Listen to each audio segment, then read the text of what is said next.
Well, good evening. I'd like to call to order this committee of the whole meeting for the town of Saugeen Shores and extend a welcome to everyone in the chambers this evening. Our first order of business is a declaration of pecuniary interest, and I'll remind every member of your responsibility. Do so now or when it arises.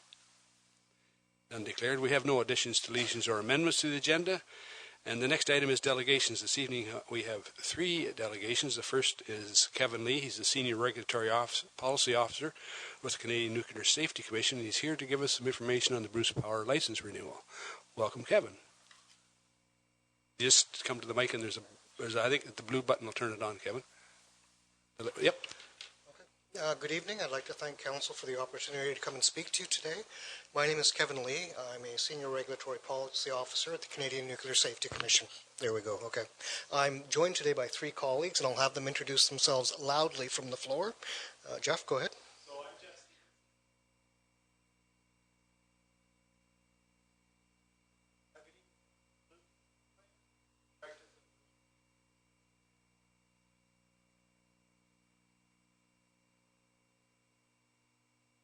So we're going to take about 10 minutes of your time this evening, followed by questions if you have any, to quickly go through a little bit about the CNSC and what we do, and a little bit about the relicensing and ways that individuals might want to become involved in the relicensing exercise. So the mandate of the CNSC is to regulate the use of nuclear energy and materials to protect the health, safety, security, and the environment of Canadians and Canada. We also have the duty to implement Canada's international commitments on the peaceful use of nuclear energy. And finally, and uniquely to Canadian government agencies, we have an actual obligation to disseminate objective scientific, technical, and regulatory information to the public. And part of what we're doing this evening is fulfilling that mandate. In terms of the actual mandate, there's some things we are responsible for and others that we are not. So the CNSC, the Canadian Nuclear Safety Commission, is responsible for a rigorous review of any application put before us, and a license will only be issued if the Commission or designated officer is satisfied that the facility or activity will be conducted in a safe manner. We have a commitment for ongoing engagement and relationship building with all sectors of society, and a special duty for consultation and engagement with Indigenous partners. We participate in environmental monitoring and monitor impacts on the environment. Things that are beyond our mandate include energy policy, that's the purview of the provincial government, socio-economic factors, employment, revenue sharing, shared decision-making, Aboriginal rights determination, legacy issue, and siting of facilities all fall outside the purview of our mandate. So the CNSC's regulatory responsibilities are to set the requirements and verify compliance against those requirements. So in essence, we tell the licensees what they need to do to obtain a license. They submit an application against those expectations, and then if a license is granted, we verify compliance against it. The CNSC is also responsible for making independent, objective, risk-based, and science-based decisions. Licensee responsibilities mirror our mandate. They're responsible for managing their regulated activities or facilities in a manner that protects the health, safety, security, and the environment while respecting Canada's international obligations. The Commission itself is independent. It's quasi-judicial, and it can in fact subpoena witnesses to appear before it. Importantly, it does not report to a minister, but rather through a minister to Parliament. It's an important distinction that most government agencies do not have. And Commission hearings are all open to the public and are webcast for all Canadians to view. And again, the Commission makes their licensing decisions after considering all evidence presented. That includes documents and presentations from all interveners and from all applicants and from the applicants. Documents, presentations, and recommendations from CNSC staff, as well as input from the public. In terms of what the CNSC regulates, quite simply, it regulates all nuclear activities and facilities in Canada. And at this point, I'll turn it over quickly to Jeff, who will talk about the specific license renewal request before us with Bruce Power.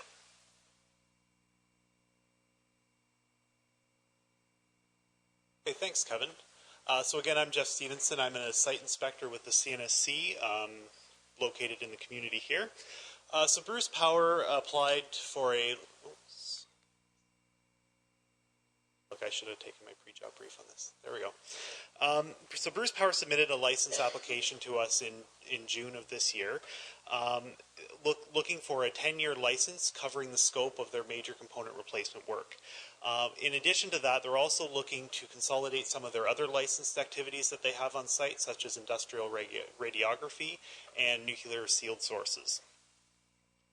The license application is supported by a periodic safety review, which is a comprehensive systematic review of modern codes and standards, which identifies practical improvements that can be made to the plant to bring the level of safety up from its current safe level to an enhanced safety level over the next 10 years.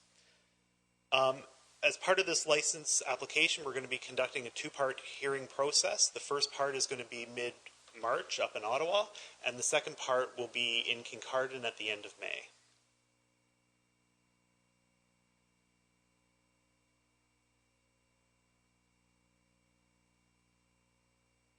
So the CNSC's approach to relicensing is basically that we review the license application and make recommendations to the Commission, which are all documented in a Commission member document. This Commission member document is a public document that's available upon request through our website. And in addition to that, the Commission also takes input from other community members. It takes input from the proponent, from Bruce Power in this case, and considers all of that information when they make a decision. So the CNSC has a standard set of license conditions for all power reactors in Canada. The standardized wording allows there to be consistency across the industry so that the requirements are the same whether you're here at Point Lepreau, Darlington, or Pickering. It requires all licensees, or again in this case Bruce Power, to operate within the licensing basis. And the licensing basis is effectively what the application, it's what Bruce Power says they're going to do to manage, to ensure that their operations continue to be safe. And the licensing basis is also the requirements that we set on the operator to ensure safety as well. So a lot of those documents are described in the License Condition Handbook, which goes into more details and sort of describes explicitly what it is that operators are expected to do.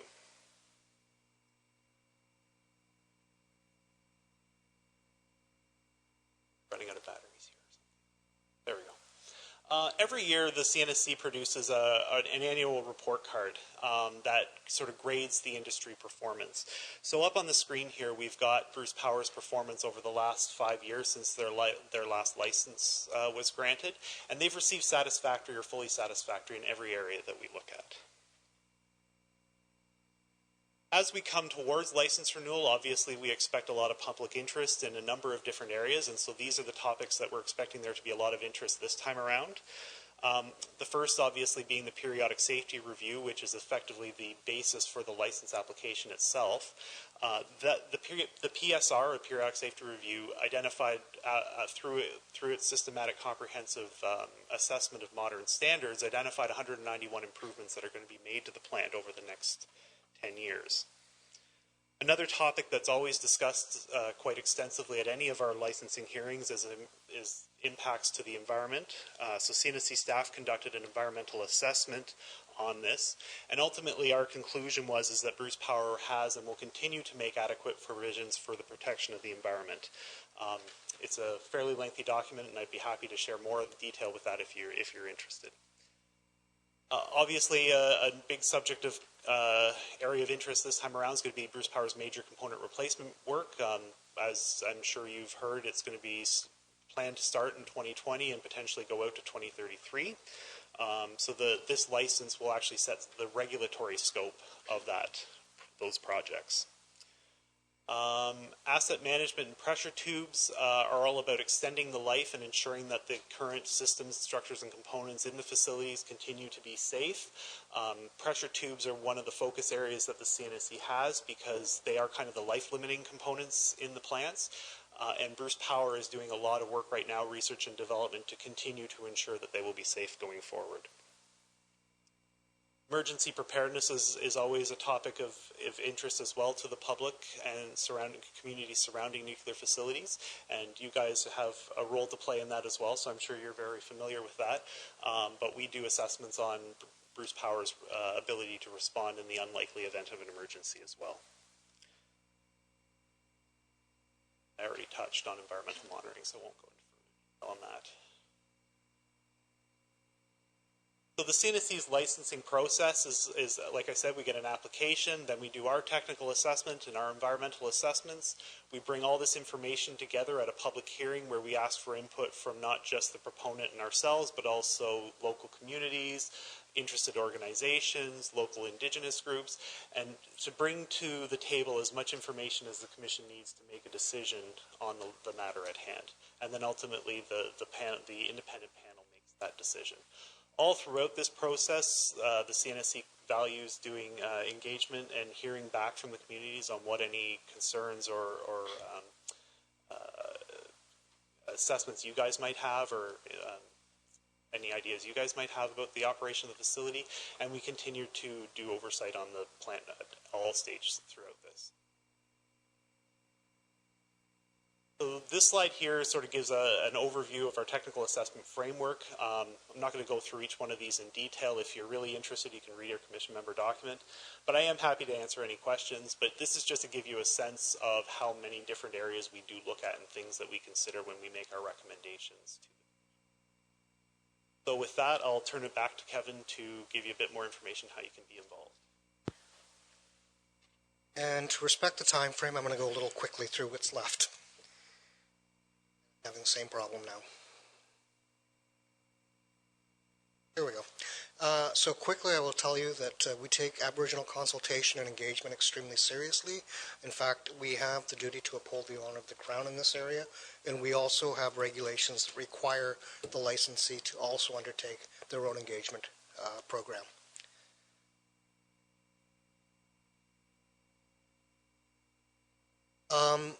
And again, I'm sure you're all interested in participating. This is different ways you can participate, so you can watch for public meetings. You can review the application and the CNSC staff documentation regarding the relicensing. And some of you may want to actually be interveners. And we'll have a schedule on the next slide that shows when you should become involved in that. You must do a written submission. It can take any form you want. An oral presentation, maximum 10 minutes, and a PowerPoint is optional. And again, there's an address there through which you can submit your intervention should you wish to. And if you can't be in person at a hearing, we also make it available that you can do through via telephone. So the public meeting would be in Ottawa and in your community. Again, you'll have 10 minutes. And what happens frequently is the 10 minutes can become very impactful in that on occasion the Commission will ask questions back and forth. So we've seen interveners who only have 10 minutes who actually end up staying before the Commission for upwards of 2 hours as there's a dialogue back and forth between the Commission, CNSC, the person intervening or the organization intervening, and the potential licensee.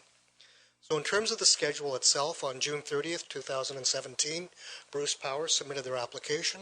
February 12th, Part 1 CNSC and Bruce Commission member documents were available, and those are available upon request, so you can read both what CNSC staff have to say in terms of recommendations towards the relicensing and what Bruce Power themselves have said. March 14th, hearing Part 1 and Commission meeting, that will be in Ottawa. The reason that's in Ottawa is it is only the licensee and CNSC staff who actually appear before the Commission. Part 2, so Commission member documents after the Commission have had an opportunity to look at them, are available April 3rd. April 16th is the deadline if you, as an individual, an organization, or a municipality, wish to actually make an intervention at hearing Part 2.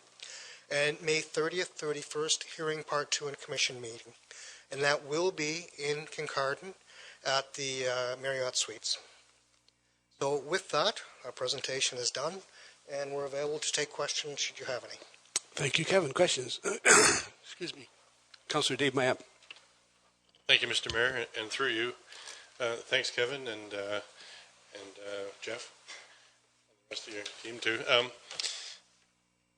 For those of us that have had some involvement in the nuclear industry, we've seen, certainly since the early days of Ontario Hydro, but more recently over the past couple of decades, there's been significant changes and sort of standardization across the industry with the advent of WANO and IMPO and the standards, and more stations, no matter where they're situated in the world, are operating to similar heightened standards, which is very good for the industry. Over that time, has there been any significant evolution in the licensing process that the CNSC uses, or have you stuck to the same methodology that you've used for tried and tested over the decades? I'll go first, and I think Luke will have something to say. It has actually evolved rather substantially. Starting about 7 years ago, we undertook a license simplification exercise within the CNSC, and it wasn't really to simplify licenses. It was to ensure that there was never a misunderstanding between the licensee and the CNSC as to what is in and outside of the license. The other thing we did is we came up with something called a License Condition Handbook. So the license itself you can view as, let's say, the contract between the commission and the licensee, Bruce Power in this case. We then have a license condition handbook which goes through and elaborates on the license and explains what exactly it means to be in or out of compliance with that license. So there should never be a misunderstanding between the licensee and the CNSC moving forward. So we've undertaken that exercise. It's taken a long time to do it, and we're implementing it for all facilities that we license. Luke, do you have anything to add to that? Yeah, just a couple of points. So one of the things that if folks have been following this for a while, have noticed that license applications or license periods have become longer. So in the past, it was relatively common to have 2 or 3 year licenses. Now Bruce Power has applied for 10-year license. Part of what allows us to do that is that the Commission has put in place annual reporting that's done to the Commission on the performance of each of the stations. And there's an opportunity for the public to participate in those annual reports. So in addition to the periodic safety review that Jeff indicated or referenced earlier, which all operators are required to do, which require them to identify improvements to the plant against modern codes and standards that they need to undertake over the course of the next 10 years. The CNSC will be monitors those implementations, and there's an opportunity for the public to hear what staff are reporting on the performance of the licensee and participate in those hearings. And I think, so in general, one of the major changes is the amount of, or the ability for the public to be aware of or participate in the hearing processes. Up until certainly President Binder's mandate, public meetings were available to attend, but they're not webcast. Now they're webcast. Anyone cannot watch them whenever they want. And the annual regulatory oversight meetings that happen in the summer are open to the public and open to interveners. So those are the major changes that we've seen. Deputy Bayshore, no? Thank you, Mr. Mayor, and thank you guys for the presentation. I guess my comment or question, I guess, maybe best directed at the Mayor is, I think I'm very keen, I suspect most of my colleagues are, for us to intervene in support of Bruce Power's license renewal. And I guess my question is to the Mayor, would you, at some point, do you have a plan to come to us to request direction to give that deputation, or is it your intention to make an intervention? I personally, speaking only for myself, would like to see you make an intervention in support of the license renewal, and I suspect that that's your plan. Yeah, thanks very much, Luke, for that. And I think this was the trigger that I think that we could bring this before Council and ask for your support to go. And I would suggest that we make an oral intervention of the day 2 hearings. If there's no objection to that, we'll start to prepare that intervention. Thanks very much. Go ahead. Make one more comment. Bruce Power does have a petition online at this time, supportbrucepower.com, I think, where you can sign a petition in support of the license renewal. And I just make that comment today for anybody who may be listening here or elsewhere to go there and sign that petition. Obviously, very important for this community to see that license renewed. But thank you guys for coming in. It's really interesting to hear what you guys are doing on your end to make sure that when that license is renewed, that it's for a plant that's safe and operating in a way that we all want to see it operate. So thank you very much. Thanks, Luke. Councillor Grace. Thank you, Mr. Mayor. Thanks, Kevin and team. I have a question. It's about slide 12, which is the one that shows the ratings over the last couple of years. And I just kind of wondered if you could, when I looked at 2014 and 15, it looks like having a minimum of 4 categories with a fully satisfactory rating would result in an integrated plant rating of fully satisfactory, but that doesn't seem to be the case for 2016. So you have Bruce A with fully satisfactory with 5, Bruce B with 4, and only satisfactory. I mean, I know it's still satisfactory, but it's not fully. Could you tell, how is that change? How are the standards changing to create that? I think Jeff, who as a site inspector, can answer that best. That's a really good question, and it's a very common one that we get quite often when we present these annual report cards. A lot of the confusion comes around the fact that all of these areas are not necessarily weighted equally. So, for example, radiation protection from our standpoint as a nuclear regulator is very important. It'll have a higher weight. Fitness for service, which is kind of how good is the equipment in the plant, that's going to get a higher rating. Operating performance, human performance, these things are very important. But something like safeguards, while it's still important to maintain Canada's international obligations, let's face it, Canada's not a threat on the nuclear weapons scale worldwide, right? So that one, while it's still important, we still look at it as under our mandate.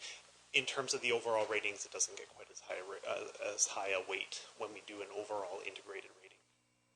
So, follow up. So would you say that there's something that Bruce B should be doing that they're not doing to bring them up to fully satisfactory? In 2016?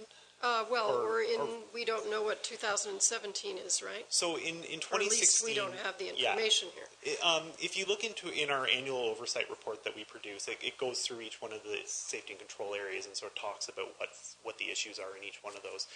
And in 2016, I don't know if you'll recall, but there was a worker that did get injured on the site when he was doing some work during one of the planned maintenance outages. And that's what drove the performance in the conventional safety area down, unfortunately. Luckily, the worker was injured, and a lot of improvements have been made to the station and to the maintenance practices there to prevent this from ever happening again. But at the same time, that did bring the rating down and draw the performance at Bruce B. And so when would the 2017 data be available? And how would we get that? So we are currently compiling that now. It's quite the process to go through all the inspection findings and reviews and what have you that we do throughout the year. We compile that, and it's usually available for public comment around June of each year. Okay. And then we have our public hearings in August, but if I recall correctly, I think it's going to be a little bit later this year. But if you subscribe to our subscribers list on our website, that will send out notifications when this stuff becomes. Okay, thank you. Any further questions? Well, thank you very much for the presentation. Thank you, and thank you for your time. Thank you.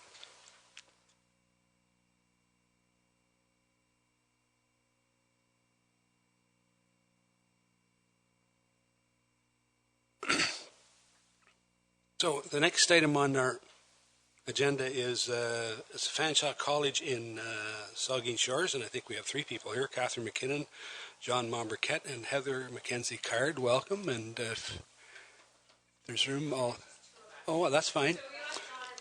Oh, well, welcome.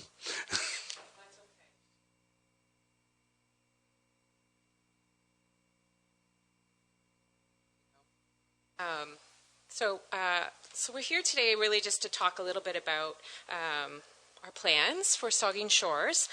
So again, my name's Heather Mackenzie Card, and I'm an academic service consultant for Fanshawe College. So kind of my job is to coordinate programming for Huron and Bruce County. So I always think it's important for people to know that I'm not from London. I actually was born and raised just outside of Kincardine. I live in the metropolis of Amberley, so where the highway's always closed, that's where I am. Prior to this, I did work for another post-secondary institution and had this opportunity to come back to the community. So I'm really excited about being able to engage communities locally in post-secondary education, because often enough there's many people in our community that don't have the opportunity to go to London or Kitchener or wherever it might be to continue on with post-secondary education. Catherine Mckinnon is here with me as well today. She just started, so she may not talk as much as I do. So again, she's actually lives in Saugeen Shores, so what her job will be is to coordinate and support some of the things happening in Bruce County particularly. So she's in a part-time position. So I'm just going to talk a little bit about what we do here in Bruce County, and then I'm going to talk specifically around the program that we're hoping to bring to Saugeen Shores. So again, Fanshawe College offers extensive post-secondary education here in Bruce counties with the opportunity to partner with communities. So I think that's an important piece so that people do understand that. Again, Fanshawe's logo is really around unlocking potential, preparing graduates for challenging and rewarding careers right in their own backyard. So for us, we think it's really important that we're looking at our local labor market and trying to match skill sets within that community to upskill people in the community. Again, Fanshawe offers relevant career-focused programs in the community, and students who complete courses at Fanshawe sites indicate that it leads towards rewarding and engaging careers.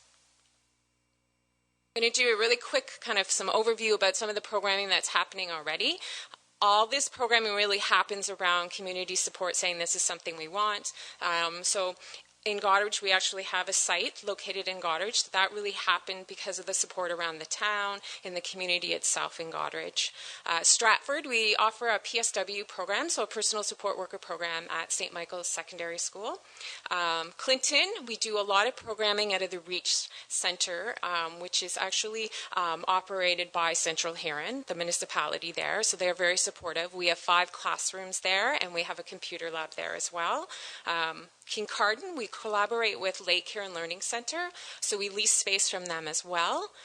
We also do programming in Tiverton out of the Bruce Technology Skills Training Center, so we lease space from the Power Workers Union. And then our next involvement, we're hoping, is Saugeen Shores at Saugeen District Secondary School. So we've gone to the school, we're having conversations with Blue Water School Board right now to confirm kind of space there, and we still have some pieces that we have to fill in the college-wide piece of it, but we are working on it, and I thought this would be an opportunity for us to come and talk to you guys tonight. So I always like to remind people kind of some of the things that we're doing already. So in Tiverton at the Bruce Technology Skills Training Center, we have the ability to do quite a few different trade-related programs. We know that there is going to be a need and continue to be a need for trades in the community. I know for a fact that they called millwrights from the Union Hall, and they actually had to call 50 of them from out of province. So we know that there's a need. So we're starting an electrical techniques certificate program in Tiverton. It starts in May, so that program will be 3 nights a week. We've been doing a welding techniques certificate program.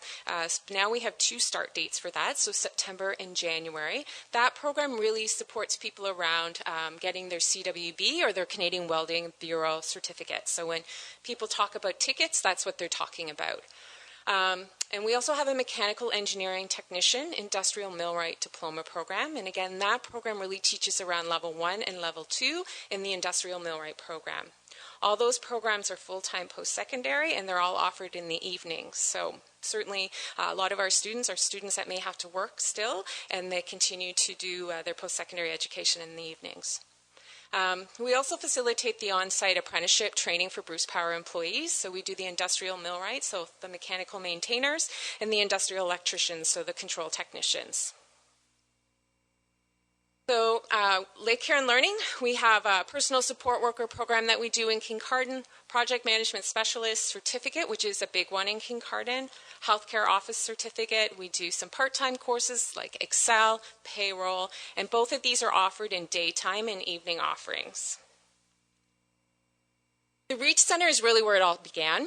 A lot of our programming comes out of Reach, and that's kind of our home base. We have office space there, and a lot of staff work out of there to support all the activities that we're doing in other communities. So the Reach Center is, again, it's an educational hub of excellence. In the Reach Center, there's also the University of Guelph. The Ridgetown campus also offers 2 programs there. And our focus in Clinton is really around health and service. So personal support worker, early childhood education, healthcare office, food service worker, all of the types of positions or jobs that are needed in the communities. And I can tell you that 90% of our graduates, if they're looking for work, they're finding employment very quickly. Our hope as well is to be doing a carpentry and renovation techniques program in Clinton at Central Huron, so at their high school as well. So we realize that there's enough of a distance that there would be a need for that in their community as well. So we also have a classroom space in Goderich right on the square. So we do a business entrepreneurship and management diploma program. So that's a full-time post-secondary program. Human resource management certificate, project management, Excel. We do some different programming there. So over 50 gang workshops, so iPhone, computers, those types of things. We do M2 motorcycle training in Goderich. There's the old Volvo racetrack that they used to have there. We actually utilize that space there. And then just general interest programs. Again, the summer wines and those types of programs we've offered in Goderich as well. So again, they're daytime and evening offerings too. Again, I mentioned St. Mike's High School in Stratford. That program really started because the community had asked us to come to the community and do that program because there's such a need for personal support workers in their community. I'll talk briefly. We do dual credits as well. If you're familiar with dual credits, again, it's engaging high school students through exposure to college courses and culture with supporting their successful transition from secondary school to post-secondary. So right now we only offer through Avon Maitland and here in Perth Catholic District School Board. We haven't done any work with Blue Water School Board. We'd love to, but there's a bit of a process you have to do to get there. So we do things like makeup, Photoshop, diesel, gas engine, digital photography. We have done some art classes as well, and there's some adult dual credits that are going to be actually starting as well in the spring. So anyone that hasn't completed high school can be looking at this as an option to complete their high school diploma. So again, community is important. We know that partnering and bridging the gap to training is really important as well. So again, Fanshawe has had some conversations with people in the town of Saugeen Shores and determined that it was one of the fastest growing communities in Bruce County, and we felt that we know that there's a skill demand and labor demand for this type of skill sets, and we believe that there's a number of people in the community that definitely would be engaged in this program. Not only in this community, but I think you could see people from Kincardine driving, Walkerton. We have students that we have a student that drives all the way from Goderich to Tiverton to take one of our programs. So we do see students are commuting to come to our program. So again, there's an increased demand of skilled labor and trades. I can't say that enough. I believe in the trades. My son's apprenticing as a millwright. My husband's a millwright. Family members are electricians. I can say that it certainly has been able to bridge our lifestyle. So I can't say enough good things. Catherine's husband's an electrician, so we really do believe in the trades. I want to talk a little bit about the Carpentry and Renovation Techniques program. So that program would be a new offering. It would be in evening classes at the high school. It would be 3 nights a week, which actually is a nice number of nights for a student to be engaged in a full-time post-secondary program. Again, we would be using the construction lab in the classroom at the high school to engage in that. It's a 2-term program. It's an Ontario post-secondary certificate. Again, small class sizes. So again, I always say that that's always nice, especially for students that maybe haven't enjoyed school. So a small class size, you get more one-on-one time with the instructors, an opportunity to ask questions. Again, it's to prepare students to be a valuable member in the residential construction renovation job site. I have been having some conversations with Ryan from the Carpenters Union Hall, which actually feeds to Bruce Power at a Goderich, and so he's really keen about supporting the program however he can. He knows that there's a need to see more and more people kind of enter the trade. So again, I think, blueprint reading, the building code, the construction methods, all of the things, the tools, working safely in the job site, all of those things are really important skill sets for them to walk in the door for an employer. Again, students then will apply their skills in a variety of hands-on shop courses, new construction. Students will then gain their experience in a variety of renovation projects as well. Graduates from the program will then be prepared for a variety of job opportunities, residential construction, kind of really in any facet, as we know carpentry can be in. So what I'm working with right now is with the ministry around, you actually have to get approval to get your level 1 apprenticeship training. So I'm actually working with the ministry right now to see if we can meet the requirements for level 1 for the students in this program. So I think that would be added value for those students as well. So again, kind of our hope is that we're able to start in September 2018. We still have to go through a few hoops to get there. It may be September 2019. So we're just working on some of those things. I guess for us, what we're asking is that, that we have support from the town, and being able to network with the appropriate people in the community as well. How do we get the information out to the community so people know what's happening? We've been doing stuff in Tiverton for 3 years, and I still have people come to our information sessions and say, Heather, I didn't even know you were here. So, as much as we can get people to know we're here, then students know that they don't have to drive to Sarnia, or they don't have to go to Kitchener, that, they can still be in their home community and be able to take the course. Any questions? Vice Deputy Mayor Huber. Thank you for the presentation, and it's sort of a technical question. I was just curious, how does provincial funding or the Canada Student Loan Program fit into this kind of activity? So this is a full-time program, so it's OSAP eligible. Yeah, it's the same if you were taking it at our Simcoe Regional Campus or St. Thomas Regional Campus or in London. You don't pay all the fees for some of those extra things you get in London, so some of the student service fees you don't pay when you're taking them in our regional sites. Councillor Minaj. Thank you, Mr. Mayor, and yes, thank you for the presentation. I do have a drilled in, very specific question and request. And I've brought this up before, that I believe there are a number of young people in the community who are not engaged in the academic success that they went for, and they're maybe just they're sitting at home or they're employed in the wrong field. I also note that there are 20, 30, 50 companies opening doors in our communities locally, and many of the job vacancies I've seen lately are talking about a very specific skill set called Primavera, and it's a planning tool. Yep. And Bruce Power, it ultimately does everything through Primavera. And if you're not a Primavera expert, you can't walk or talk what they're doing. They do offer that course in Kincardine for people. Through you? Not through us, because it's such it's not really a universal tool that company, like Bruce Power is one of the only companies that use that type of tool. Like other people use different types of tool, but they do offer that kind of a general Primavera course in Kincardine. Lake Huron Learning actually does that course. I looked at it as an opportunity even for you yourself. Yeah, So Lake Huron Learning's doing it, so we work kind of collectively with them. So, yeah. Councillor Mayette. Thank you, Mr. Mayor, and thanks, Heather. We've had the opportunity to meet before and discuss these similar type topics. And I think it's a wonderful idea. I in fact, have the great pleasure of writing a check to Fanshawe every few months for my daughter, who's a student down in London. So I'm familiar with Fanshawe a little bit and the good work that you do.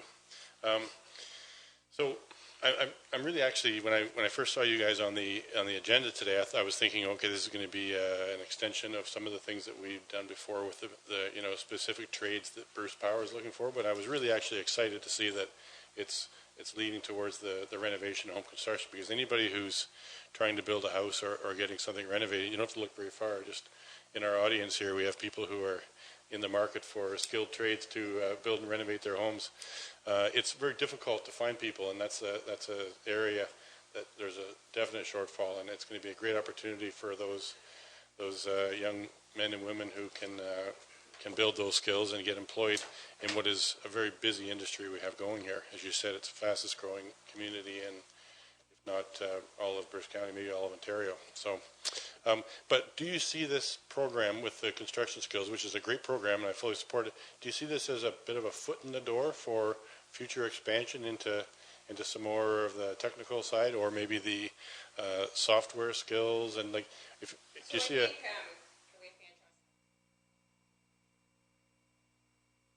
And there we go. The way FanTrust sets things up in local communities is we look at the needs in the community. We look at the infrastructure that is there. FanTrust is not going to come and build a campus because there's no funding for such things in the ministry right now. So unless there's a gift, it's not going to happen. So we look at what's available locally in your community, and that's why we're looking at the high schools, because we know that there's space in the high school system right now. They have classroom space, which are fully, the shops are available. That's why we use Bruce Technology Skills Training Center, because it's fully skilled up so that you can train millwrights, you can train industrial electricians, you can train welders, because there is a lab there for the welding lab as well. So those are the reasons behind us being in those locations. So we pay rent, but again, it's about capacity and what we can do in the community to build that capacity. So. Right. So that's a good answer, and I can assure you that there's a dedicated group of people in this community who would like to see a launch to that next step. Some of them are also here in the room. We have Jessica behind you there, who's our economic development officer, and there are other people who are passionate about this, and so it's more of a you build it, they will come kind of a scenario, right? Yeah. Okay. And certainly it's around the community needs to support that. So when I say that, you can build it, but you still need to have the community saying, yes, we want it. And yes, we need it. So we know that there's opportunity for jobs. You're not going to do a Bachelor of Psychology if there's no jobs in it. You're not, so, we really need to focus on where the skill sets are. And Jessica and I have had a number of conversations. And so we are coming back up beginning of March for a meeting with the developers here in Saugeen Shores, so we'll be able to talk to them as well, because I'm always looking for teachers. We hire all our teachers are local instructors, so we're always looking for instructors who are skilled in those specific framework of education.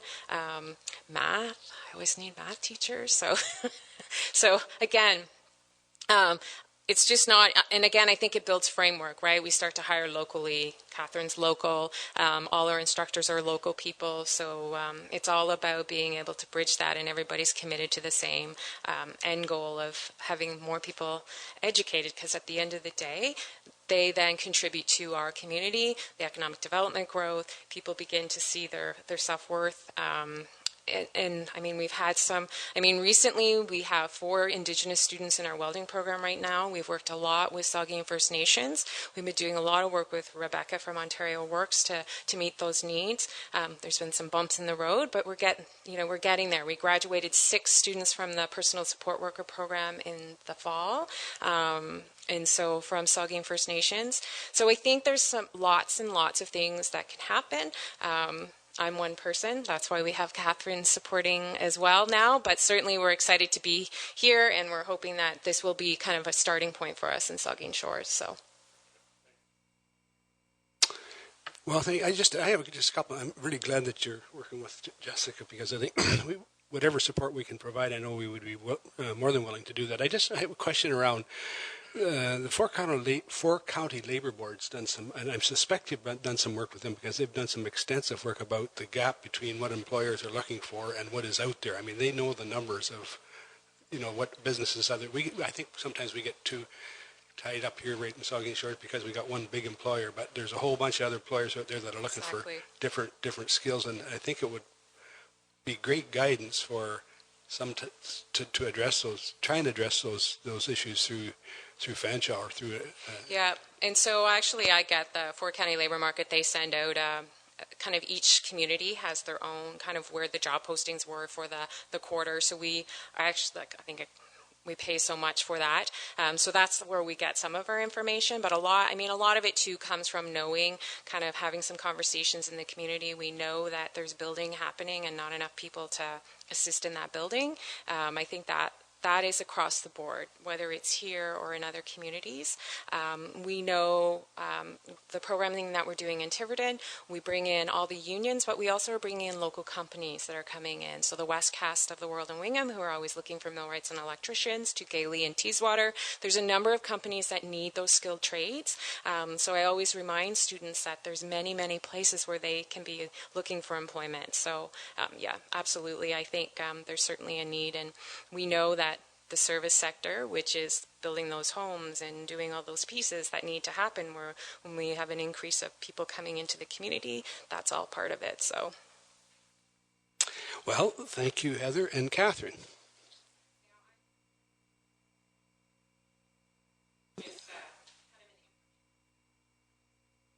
You can, sure.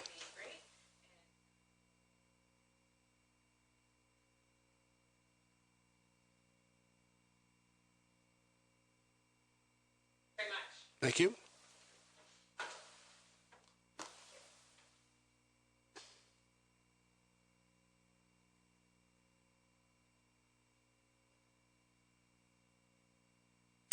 Our next deputation then is Sally Kidson and Jim Barber, and they're here about the Saugeen Memorial Hospital Foundation Grand Fondo update. And welcome, Sally and Jim.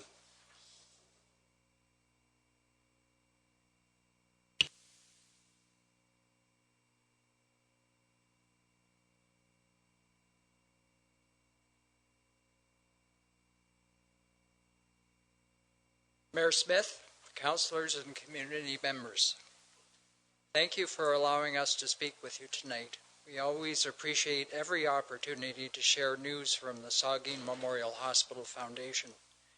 Our main focus tonight is to update you on the progress we have made with the organization of the Grand Fondo Lake Huron, scheduled for August the 19th. But first, we are so excited to have the emergency room at the hospital open for everyone's care. The emergency room opened on January the 11th and is already able to offer excellent care. Everything is new and the equipment is state-of-the-art. It really feels like you have been transported into a large city hospital when you walk through the emergency room doors. I hope you don't have to go, but if you do, isn't it wonderful? It's a brand new facility to care for you.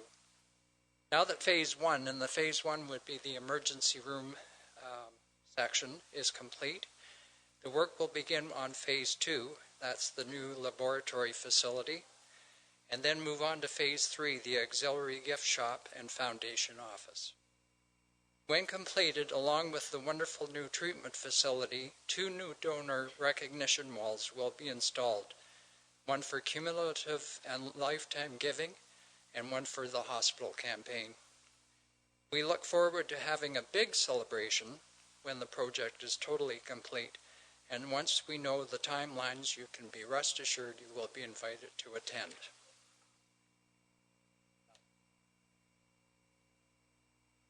Now on to the Grand Fondo. I'll try to work this little slide thing.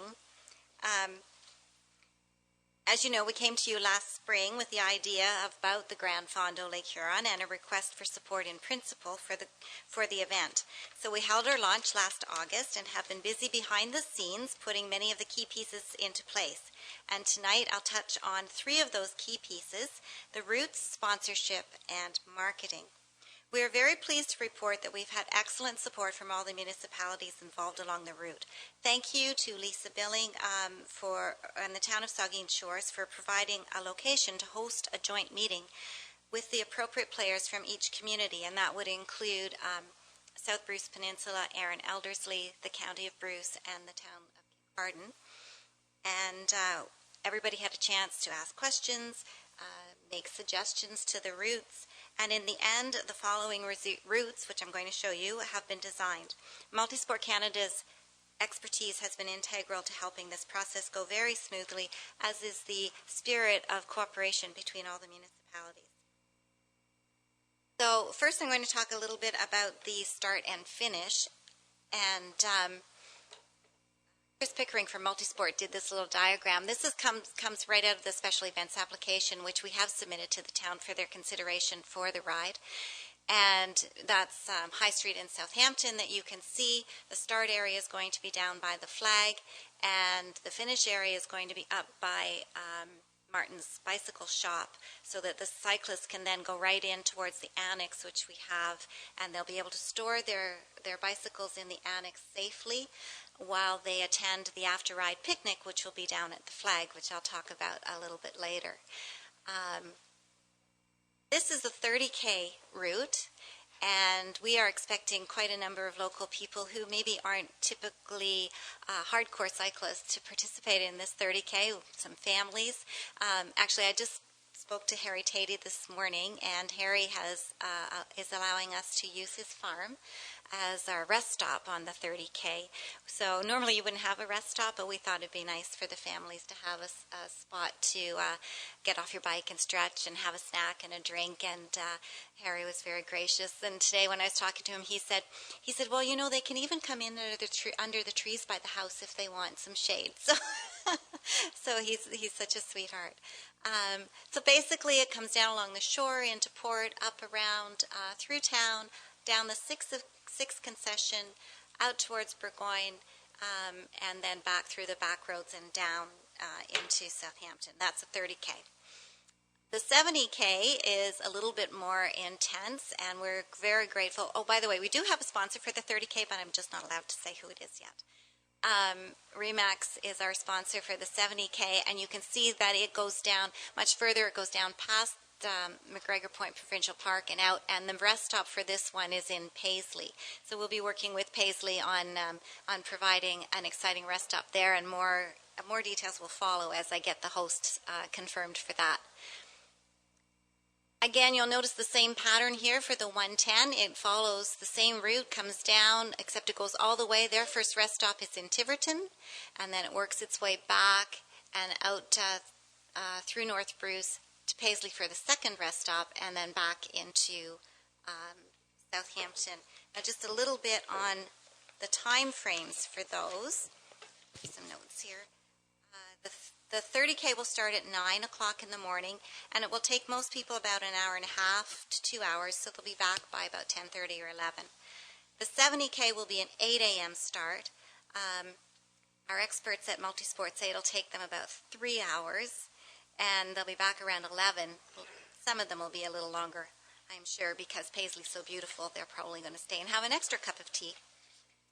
The next one, the Winding Through the Windmills, which again we also have a sponsor that I can't announce just yet, starts at 7:15. It's going to take the cyclists about 5 hours to do this, so most of them will be back around noon. Again, they have those two rest stops. And then the 160K, and I'm sure there must be a few people in here who are going to be this ambitious. The 160K goes a little bit differently in that it heads right up to Sauble Beach off the bat. Our first rest stop is on Saugeen First Nations. And then it winds down and around towards the Tiverton rest stop, and then back up to Paisley, and then back into Southampton. Now, the 160K, the sort of very serious cyclists will do that between 5 and 6 hours. But there's a good chance we might have a few riders back at around 3 or 3:30, depending on how it goes. So those are the routes, and kudos to Multisport Canada, because you can see the one pattern repeats over and over again, which saves in volunteer power. It really makes sense from the roads, the planning, the orchestration of the event. And we had some input and changes in minor streets, but for pretty much everything, the communities were very on side with it. One of the things I'd like to talk about a little bit is our sponsors. I put the total up there of 70,000 in the sheet write up. It said 55 because that's where we were, but it changes day by day. It's so exciting to be, having these people call and say, yes, we're in, we're excited, and we're going to be doing it. A couple of formal announcements haven't been made. Martin's Bicycle Shop will be doing more details on that. Canadian Tire and Judy Rich will be talking about that on Wednesday.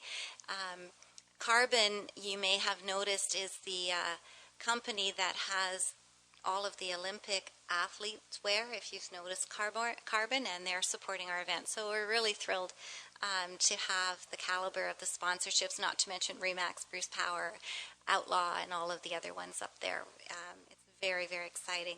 And Jessica Linthorne has been really helpful in pulling some of these together and also helping to promote the sponsorships on the podcast. So thank you, Jessica. We have today just been able to confirm this major media sponsor with Bayshore Broadcasting. Bayshore Broadcasting and their 9 radio stations are going to be fully marketing the Grand Fondo Lake Huron. The actual total amount is $45,000. When I wrote this, I wasn't sure where we were going to land, so it was $45,000. So we're really excited about that. They're going to provide free commercials right across southwestern Ontario up to Orillia and Gravenhurst and Ross-Kentner and the local group here at 98 The Beach who helped us with the radiothon. It's going to be phenomenal in getting the message out to the cyclists. So we're just thrilled to have them on site. We also have a presence at the Toronto Cycling Show this weekend, next weekend, March 2nd. The Multisport Canada folks have a booth there, and they have one of our banners, and they have lots of postcards, so they'll be distributing and talking about Saugeen Shores.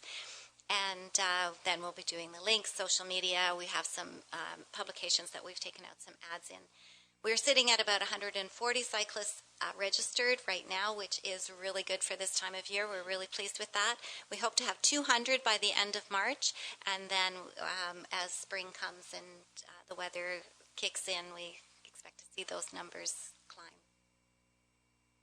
A little bit about our next steps, because those were the 3 major things that I wanted to discuss with you, but we are working on the after-ride party and sort of the fun kind of things in the events. The after-ride picnic, I should say, will be held down at the lake. We're going to have some picnic tables there, some tents, some music.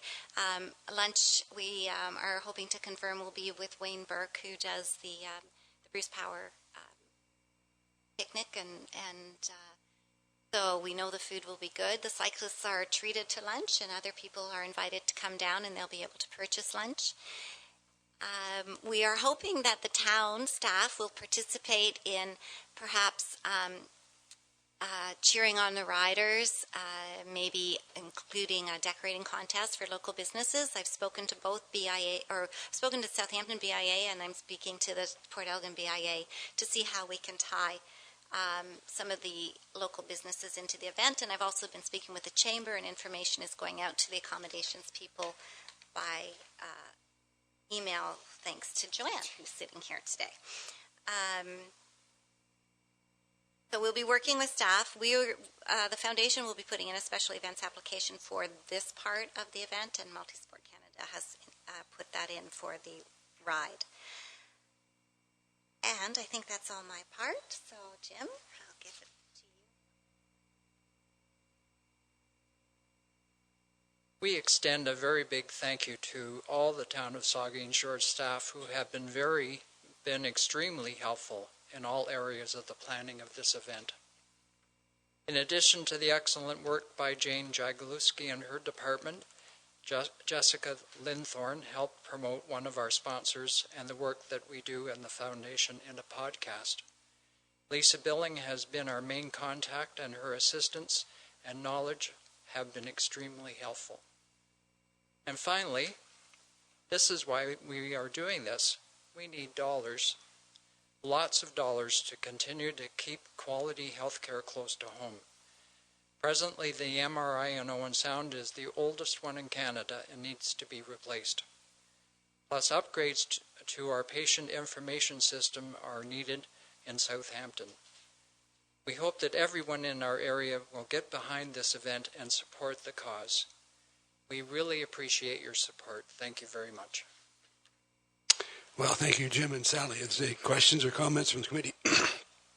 If not, we look forward to an exciting event this summer and brings some...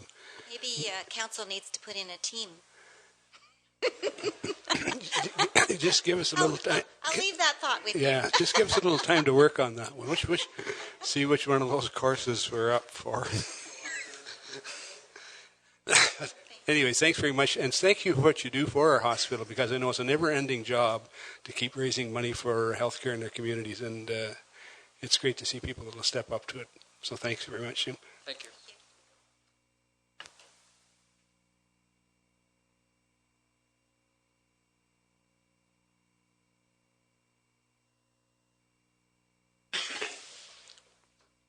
So our next item on the agenda is the General Government Staff Report, and it's to do with the encroachment at 36 Shipley Avenue, and our clerk, Linda White, is going to present the report.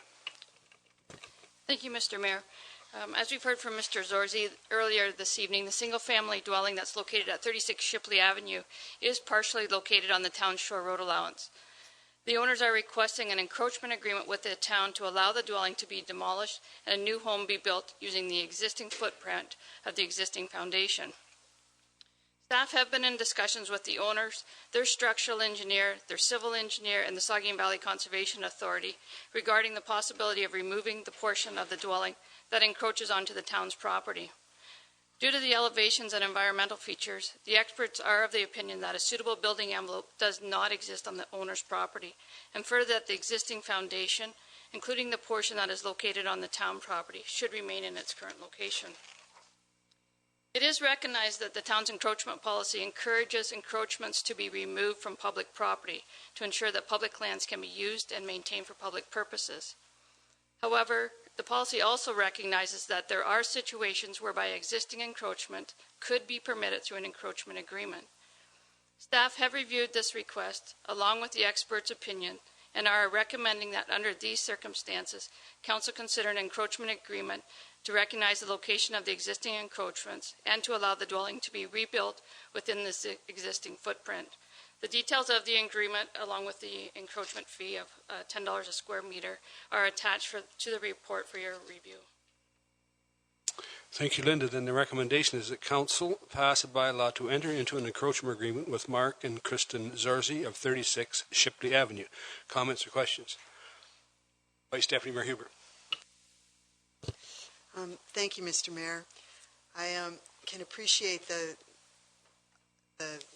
need behind a request like this.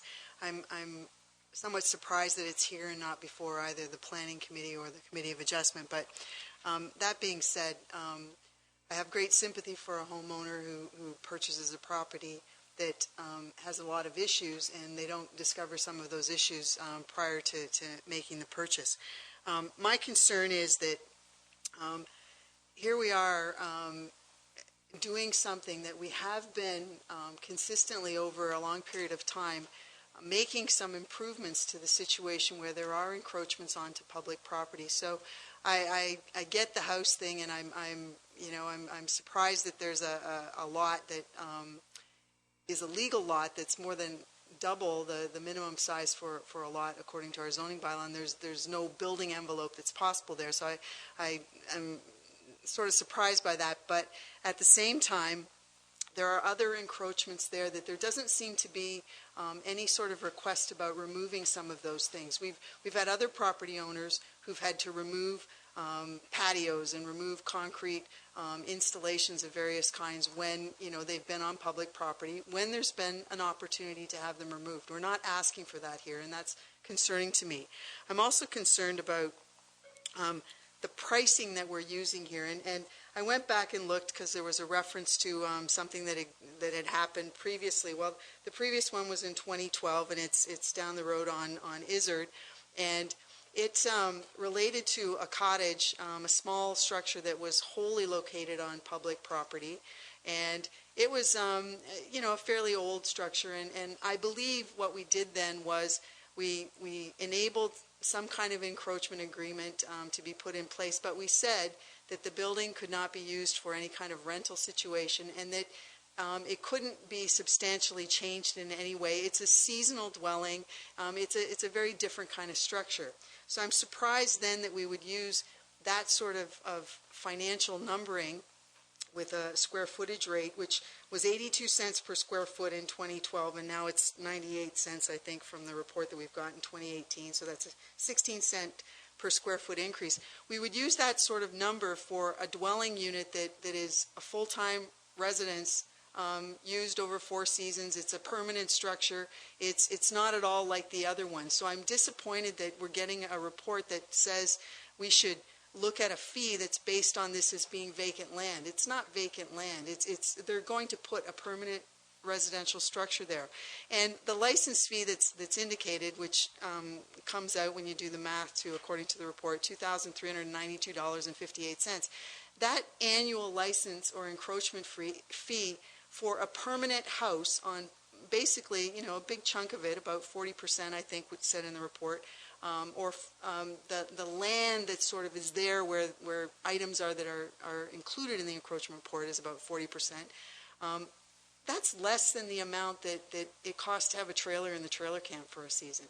It's less than the amount that would be if you had a slip at the harbor for a 42-foot boat. Why are we basically enabling somebody, and I sympathize with the owner, but we're basically letting somebody buy premium property on the water for the equivalent, when you do the math over 15 years, it's, less than $40,000. And I don't understand why we're doing this. I get the need to enable them to do something, but I think that there should be much greater fees here because this is public land, and certainly they're in an unfortunate situation, but we're responsible for the use of public land, and I don't believe that we're once again respecting the value of public land that we have in our care. So I will be with some regret voting against this and would ask that it be a recorded vote. I sympathize with the owner. I wish this was before the Committee of Adjustment so there could be a much greater discussion of a number of things. I would have liked to have seen some other encroachments removed, and I would have liked to have seen the license fee reflect a little more accurately the reality of the situation and be more respective of land values in that area. Thank you very much. Deputy Mayor Charbonneau.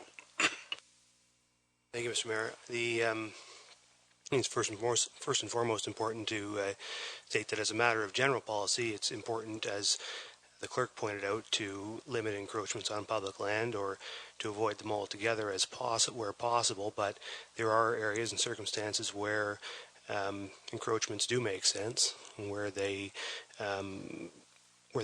could and ought to be allowed.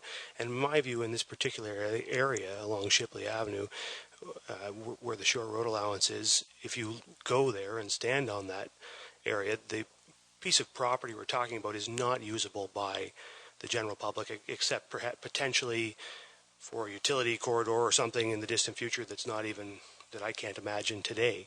But it's not a piece of public land that the public is going to have easy access to, or that they're going to have much use for. So I think that this, quite frankly, I think that this type of arrangement, as we go forward in places like that where this arises, and it does now and then, is a great concept in that we affix some value to that property. We collect an annual license fee. We get a pretty good amount of insurance for whatever liability we take on. And if you were to roll that out in the various areas where it could occur, or the various properties where it may be necessary, the town could ultimately collect a fair bit on annual license fees for some of that land that is encroached upon along the shoreline when redevelopments like this are necessary. I think it's also important to note that without a house there, the land isn't worth very much. I mean, it doesn't have any, it's on the waterfront, yes, but it's not a buildable lot on the waterfront. It's a piece of scrub land that you couldn't build anything on, and it's very small. It's just the width of a road. So the only value it has is because of this circumstance. It has value because somebody needs it, and I think that this is a reasonable value to affix to it. I don't think we need to look anymore. And quite frankly, if you don't have a house there, what's the taxes we're going to collect on the property? Not very much. Probably with a house there, I happen to know some people who live on this road, and this is sort of an area where you're going to collect sort of $12,000 a year just in property taxes. So with this house there, the municipality is going to get a great deal of value, and the taxpayer is going to do well on a development in this area. So I think this is I think it's perfectly reasonable. It solves a problem for the property owner. It also solves a problem, I think, what it doesn't, it creates a template for how we might address these things in the future in a way I think that has been better, that's better than any way we've addressed them so far, where we actually get a reasonable annual license fee. And if we were to apply this use this as a template and apply it in the future, I think it could generate great value for the taxpayer and ultimately be a good source of income for the municipality. So I'm in support of this. Thank you, Mr. Mayor. Councillor Grace. Thank you, Mr. Mayor. My question is about the clause that talks about the fact that this encroachment agreement may be subject to a claim by SON. I guess the question is probably for Linda. Does this mean then that the owners are responsible for negotiating that, or do we have any role as a municipality in that, making sure that they've been consulted in terms of any heritage value or anything like that?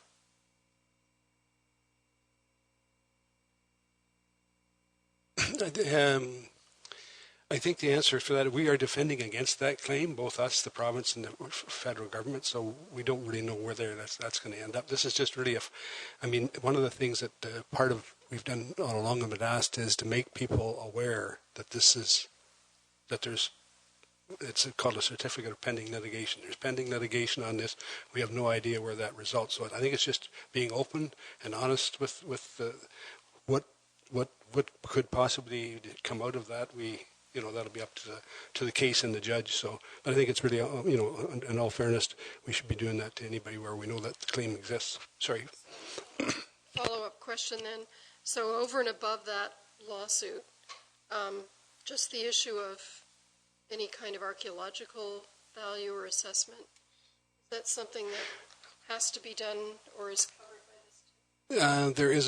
The Ministry of Heritage has a check sheet to determine where there's likely to be spots of high archaeological, and we would go through that. I don't think this is a new building permit, and it's only triggered, to my knowledge, is when it's development. So it's either a subdivision or that type of thing, a severance on undeveloped land. I think it's a little, I don't want to get sideways on this, but I don't think that we have a requirement to ask for that now. But again, that would be up, I think, to the applicant if he thinks. That act applies to everyone, and if they have a concern, then they might want to do a study. Okay, Councillor Minaj. Thank you, Mr. Mayor. I have a question and then a comment. My question would be to Linda then. The encroachment licensing fee, where does that money go? Where do we place that money? It just goes into the general revenue for the town. I thought so, and I appreciate the answer. And I'd like to make a suggestion that I'm of the understanding that there may be an initiative that speaks to the waterfront all along our 18.5 kilometers of waterfront becoming a recognized park entity in the future. And I would ask that we consider, if you need a motion to amend, that this licensing fee, unless it's legislated some other way, be considered as an application towards waterfront development and to that future possible park. So put in a parks reserve, hold it for a future waterfront park. I think if you want to go down that path, this probably isn't the right night to do that. I think it would be fair to say to bring that forward and we can have that discussion. It's kind of a separate argument than this encroachment agreement. And in fairness to everyone, I think you would need, by all means, if you want to bring that argument, you can do it through a notice of motion or something like that. But I'm just a little hesitant of dealing with that as a separate issue here tonight because it really wasn't on the agenda. We'll go here with it.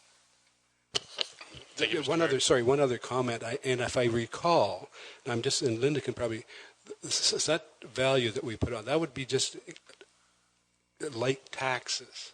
It just happens to be public property. So, I mean, you're collecting, it doesn't really matter. I mean, we can make that argument at the time. Sorry. Go ahead, Councillor Mayap. Thank you, Mr. Mayor. I too think that this is a good recommendation that's being put forward. It seems to me that the town staff and the engineers have turned over all the different possibilities and looked at all the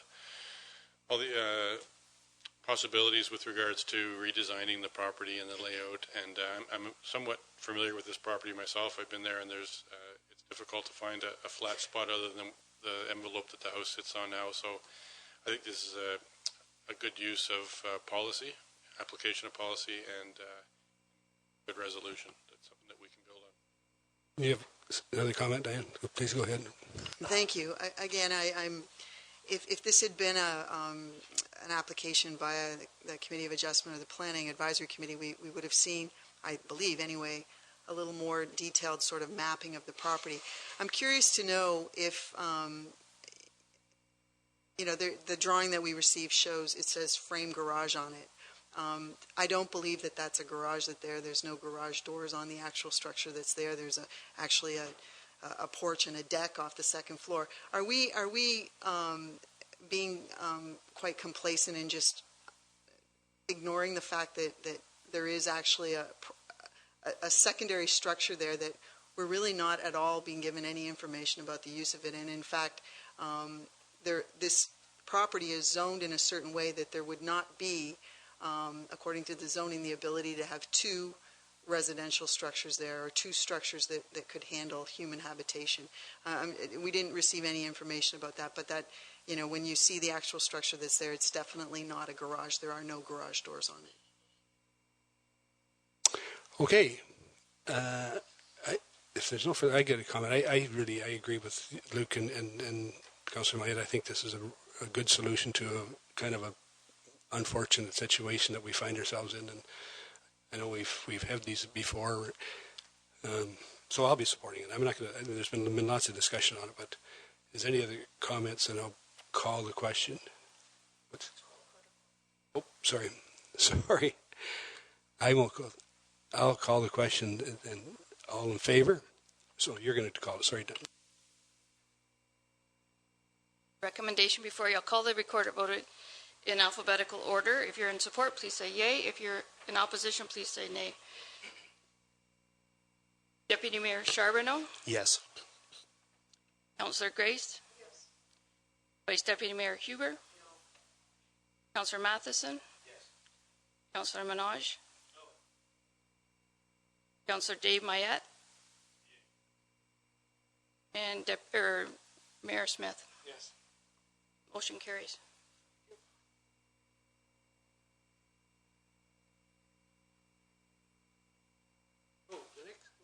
Next item on our agenda is a site plan agreement for 208-6729 Ontario Incorporated, and our Jay Posner is going to present.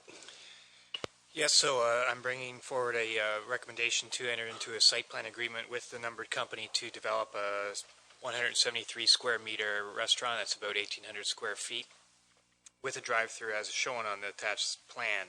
Prior to tonight's meeting, the applicant received approval from the Committee of Adjustment just a week ago to permit the reduction of the drive-through setback from a residential property. And if you want to know more detail, you can ask me about that.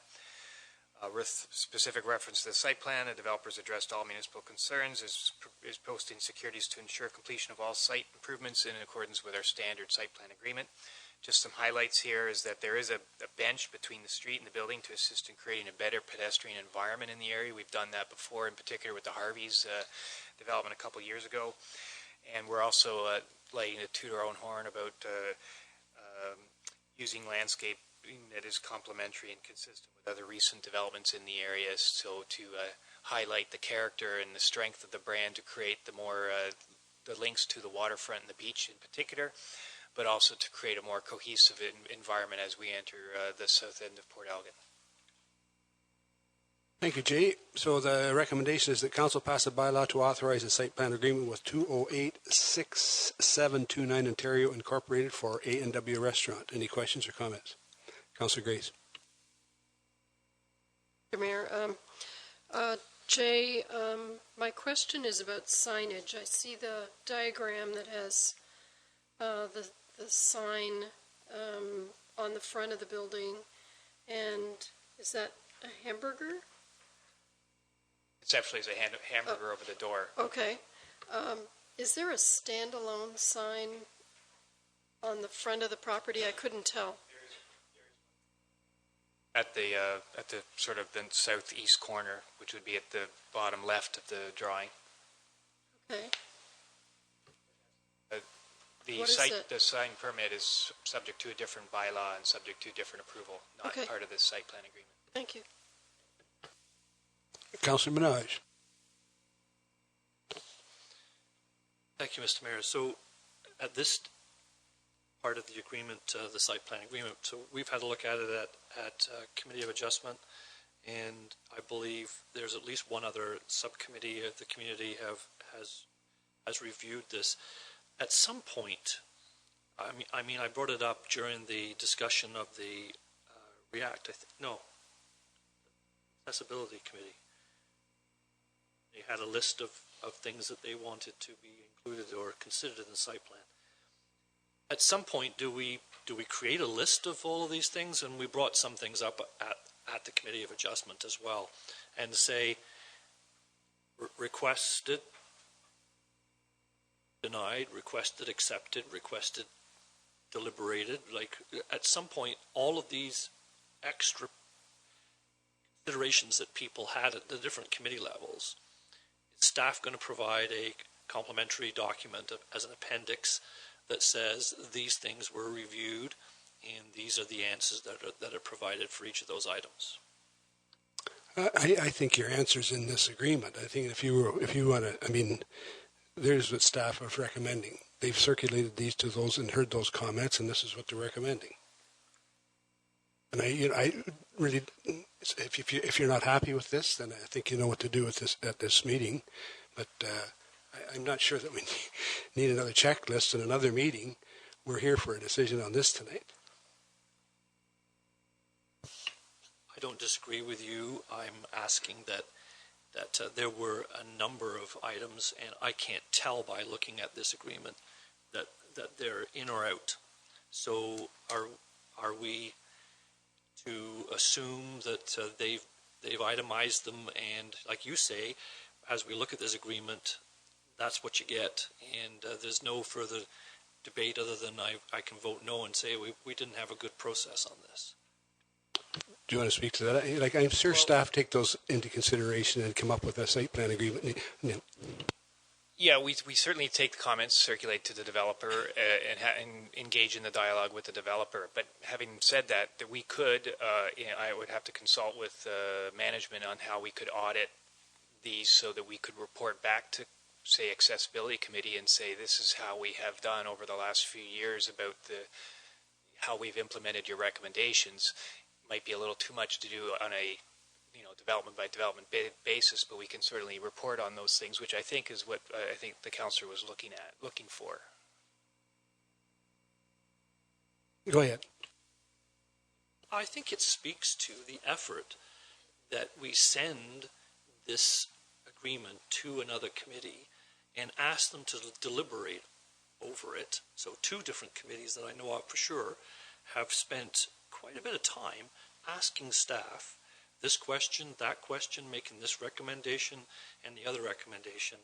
But I don't know that I can tell from what I'm looking at and what I'm reading that those items, and I appreciate what Jay has just said, that maybe there's a mechanism in the future that can speak to this better. But anyway, I was hoping to hear more. I got a personal email on some of my additional comments, and I appreciated those. But they're not in. I don't believe it's incorporated in the agreement. It's more along the lines of we think it's a good idea, and we'll discuss it with the developer. Well, how about we think it's a good idea, and we're going to tell the developer that's what we want them to do. Isn't that what this agreement is tonight? We're going to vote on an agreement that says these are the things that we want you to do? it is a negotiation because the developer, if he does not agree with you, has recourse to the Ontario Municipal Board. So there's the fine line you go down this place. You know that the developer also has some cards in his so these are invariably often compromises, and I think, to me, I think we've done an excellent job on this one and have in the past, but maybe the CIO wants to talk to it.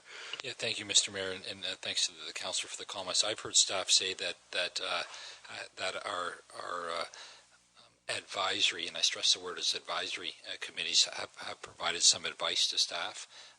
We've listened to that advice. We compile it. Sometimes advisory committees have conflicting advice. We've worked with the developer, and staff have compiled all of the advice they've received. They've applied their professional expertise and have come up with a recommendation to council. Okay, I think we've had plenty. Okay, Deputy Mayor Sherwood. I had a question related to that, but I would just note on that discussion that's just gone forth that it's important to be clear these are council's advisory committees, not the administration's. And so I would say that one thing that could be of benefit potentially in future would be to include their recommendations in these reports that come to council, since these are recommendations being made to council, and council should see them as part of the reports. The question I had to the development coordinator is related to accessibility action. I just wanted some clarification. I'm quite confident this is a fully compliant site plan, but I wonder, I see one accessible parking space here, and I guess I just wonder if you could just run over for me real quick what our requirement is for accessible parking spaces on a development of this size. It just seems like one is not enough, maybe, but clearly it is. I mean, you wouldn't put it forward if it didn't meet the standard. I wonder what is our standard and when does it change? The short answer is we use the same standards as outlined in the AODA and its regulations. I don't have them at my fingertip, but they're, again, don't maybe overgeneralize it, is based on the size and type of activity in the building. They have a number and actually size requirements for each accessible space. This one only requires one. I think that information, how council gets that information is through the minutes of those committees. That is available to all of us if we wish to seek that, because if it's not in the minutes, then that is how they communicate with council, through their minutes and approved minutes. And that is available to us also. I think we've had a good discussion on it. I think the time for the question here and I'll read it again, that council pass a bylaw to authorize a site plan agreement with 2086729 Ontario Incorporated for A&W Restaurant. All in favor? Carried.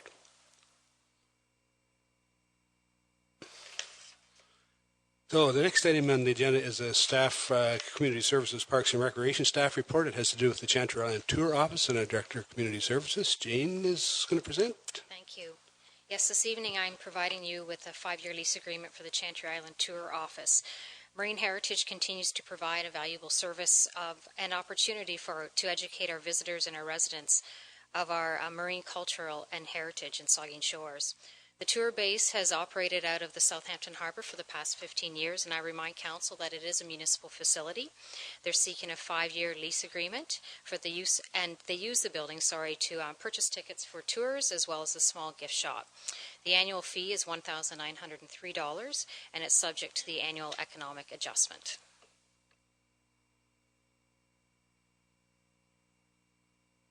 Thank you, Jane. And the recommendation is that Council pass a bylaw to enter into a 5-year lease renewal with the Marine Heritage Society for the lease of the Chantry Island Tour Office, effective March the 1st, 2018, and expiring the 28th day of February, 2023.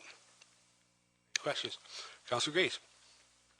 Thank you, Mr. Mayor. I just have a hypothetical question related to the clause that says that the landlord is responsible for exterior maintenance from April 1st to November 1st.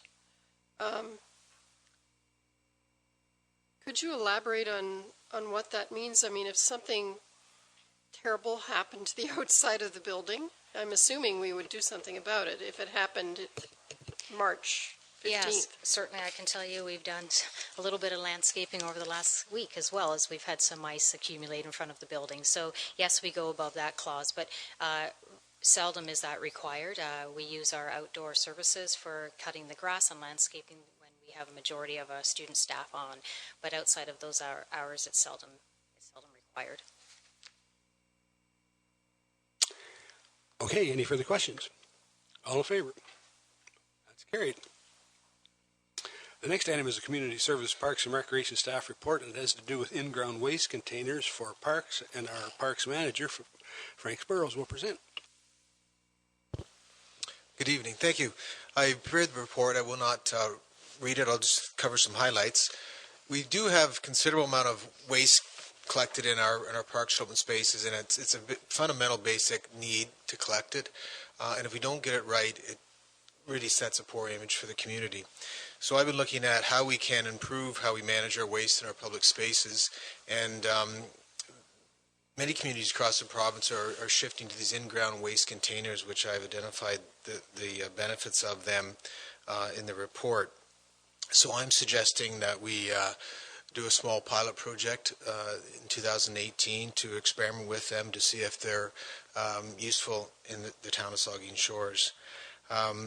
The particular advantages of them is they hold a considerable amount of waste. An average medium-sized in-ground container holds about 12 to 14 times what one of our typical drums would carry and hold. Therefore, it doesn't need to be collected as much. They're much better built in terms of odor and spillage of garbage. And because we don't have to collect them as often, that we don't get into congestion issues such as on long weekends when we can't get to the cans to empty them. So I'm proposing $25,000, up to $25,000 this year to experiment with these containers. We're looking at 3 locations. One of them would be the Port Elgin Main Beach area. Second one would be the dog park, and a third one would be Denny's Dam. And they are 3 very different parks, and they were chosen purposely to experiment to see how they work in those different parks. Thank you, Frank. The recommendation is that Council authorize the purchase of in-ground waste containers for a pilot project in select locations at a cost of up to $25,000. And further, that this pilot project be financed through the Development Charges Reserve Fund and the Future Capital Projects Reserve Fund. Comments or questions? Deputy Mayor Charbonneau. Thank you, Mr. Mayor. And I mean, it's a really good idea. I mean, I think it's a cool project and an opportunity to look at something that's something that you might be able to roll out in other places. The difficulty I have with it is not so much the project itself, but the relationship to the budget. There were a lot of good ideas in the budget, a lot of good projects in the budget, and a number of them we cut. And we just approved the budget 2 weeks ago, and here we are going to add a $25,000 project to it. And the thing also that's an issue for me is that I've heard many times over the last year or so from the administration that part of the problem we have with implementing the budget that we have is that we mid-cycle add more projects, that we keep adding more projects mid-cycle. After we have the approved document, and here we are, we're going to add a project mid-cycle. That's at the recommendation of the administration, so I assume they think they can handle that project. But I support the $42 million budget we just passed. It had a lot of capital projects in it, all of which I'd like to see completed. I don't want to add more things mid-cycle. I think that one thing that we want to do, too, is make sure that we anticipate the fact that some of the projects we did approve may not come in at the budgeted numbers that we approved, and we may want to look at those issues as well, and we may want to consider spending more money on some of those over the course of the year. So I'm just not real comfortable approving new capital projects. I'd like us to stick with the list we just approved 2 weeks ago, get them done, see them completed, and then in 2019 the next council can move on to new capital projects. So it's not to say that this is not a good project. It is. It's just a question of financing, and I'm not interested in funding it in 2017 or 2018. What year is this? 2018. Thank you, Mr. Mayor. Thank you. A question, Councillor Dave Myatt. Thank you, Mr. Mayor. And having watched the videos and looked at some of the links that we had that were attached to the report or sent to us today, I understand what it is we're looking at. In fact, we've seen these. We were down in Goderich for a conference a little while ago, and they've got a number of these on their waterfront. It's conceptually a very good idea. I'm just wondering if what's included in the $25,000 does that include the additional cost of the equipment? Because what I see in the video was a substantial truck and apparatus to haul this tremendously large bag of, if it's at the garbage park, I mean, you can't imagine how heavy it can get. But has that been included in there? And you'd need somebody adequately trained to operate that equipment. And has all that been encapsulated in there? I just hate to see it get into something that grows into something more than we intended to be. But conceptually, I think it's a great idea, especially places like the waterfront where we get constantly criticized for overflowing and garbage spilling over. And to just while I'm thinking about that too is if we were to go this way, I'd like to see it in such a way that the hole, and that's what we saw then in Goderich, the hole where the garbage can go in is small enough that it's for your typical, cups and things. It's not for somebody to go along and put in their kitchen catchers to avoid bag tags and that sort of thing, because that's ultimately what ends up happening, whether it's in the middle of the night or in the middle of the day. So, question and a comment there. The pilot project doesn't include the larger equipment, and some of the containers can be dumped by smaller manual equipment, and that was the reason for trying to do a pilot initially, is that if we are interested in rolling this out across the town with the larger bags and larger containment systems, we would probably need some equipment, and so we'd have to look at it very carefully, truly what the costs are. This is a very small scale pilot, and the attraction is the one supplier does have these small manual lifts. So would you do it with a backhoe or a loader, or?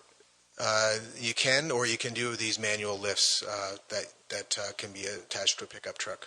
Oh, I see. The containers, there's 4 or 5 different sizes. The largest container you need equipment, but the smaller containers you don't.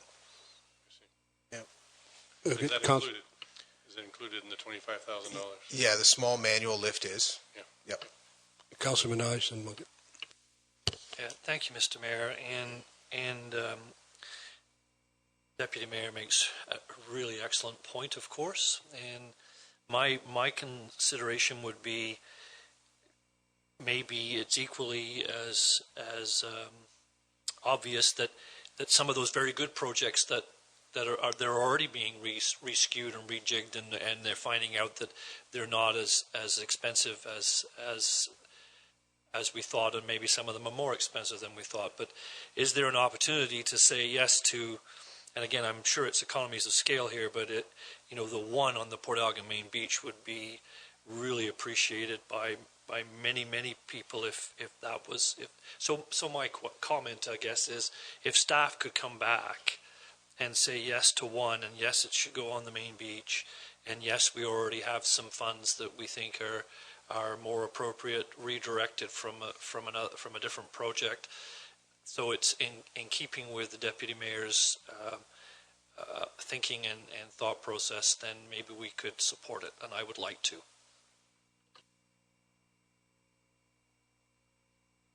Thank you, Mr. Mayor. I just wanted to comment that my experience last summer is the number one complaint that we had in our town was garbage and garbage pickup, particularly on the main beach.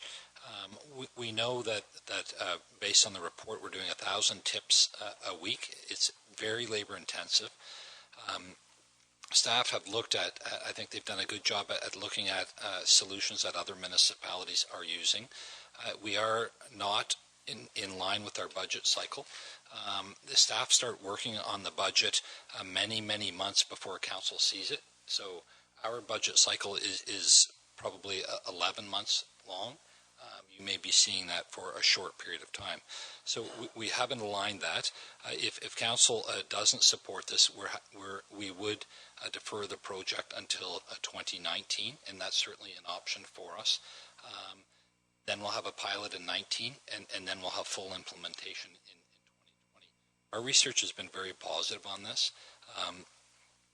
It is definitely a council's decision on that. I don't really want to invest a lot more of staff time if council doesn't want us to go ahead in 20. Councillor Grace. Mr. Mayor, I have a couple of questions about the how much would each unit be? I'm assuming you're saying 3 of these units plus the small manual lift. So how much would each unit cost?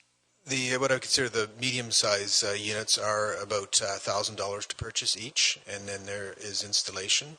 And the small manual lift is $3,000 for that. And you can get the larger units, which the price goes up from there, where you need large equipment to empty them. Okay, so I guess my next question is, why Denny's Dam? Why not Southampton Beach? Well, in the spirit of a pilot, we want to try different locations. So the interesting aspect of Denny's Dam is it's remote, so we have to do a lot of travel time and staff time to empty it. And that was one of the reasons for it. So I guess you'd be trading off that with the 1,000 Yeah, very significant. tips every year. Yeah, very significant reduction in tips. If we rolled this system out across the town, there'd be a very, very significant change in how we collect and manage our waste. Okay. Vice Deputy Mayor Huber. Thank you.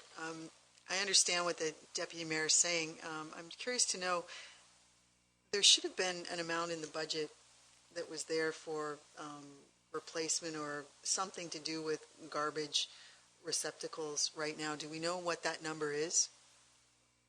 There's $10,000 in capital for 17 or 18 that's approved. So this $25,000 is in addition to that $10,000.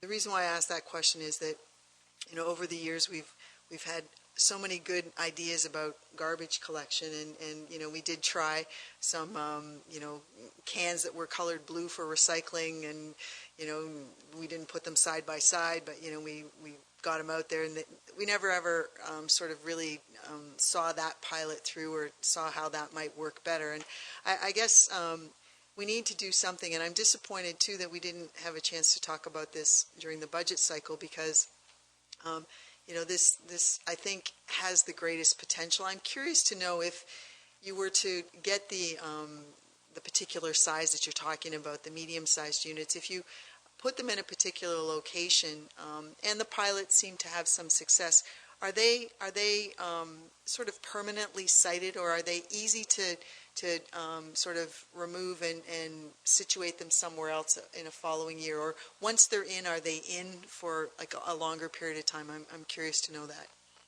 Yes, they're quite a bit of work to install, so you don't move them around frequently. Well, hearing that, I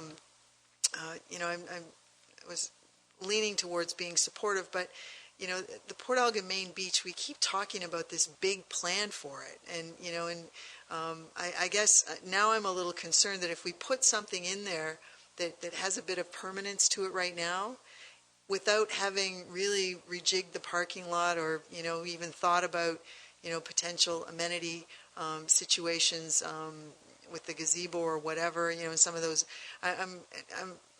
I'm not quite as supportive now because they're not part of a bigger scheme, and but I think this is something we need to do soon, because we definitely have an issue with garbage, and this does sound like a good idea, and I would have liked to have been supportive, but now I think I'm more in line with the deputy mayor, and I do see the need at the beach, but I think we need to think about the beach as a total unit and not just be putting these little band-aids in that maybe we're not so easily going to be able to change them in the future. Thank you. The CAO would like to speak. Yeah, thank you very much. And as council knows, I rarely speak about an item. I just wanted to follow up on one comment. Is actually council did direct us as part of the budget process to investigate this. It was under the capital budget, the Parks and Waterfront. There was a direction to investigate the use of in-ground garbage containers. So that was one of the genesis. Okay, I think we've had some good discussion, and I'm going to call the question. And I'll read it again so that everybody knows that the council authorized the purchase of an in-ground waste containers for a pilot project in select locations at a cost of up to $25,000, and further that this pilot project be financed through the Development Charges Reserve Fund and the Future Capital Projects Reserve Fund. All in favor? Opposed? That carries. So, the next item on our agenda is, there's a 5 items there for your information, and we have a report of a department head, and I know our manager of strategic initiative would like to speak to this. So Jessica, go ahead. Thank you, Mr. Mayor.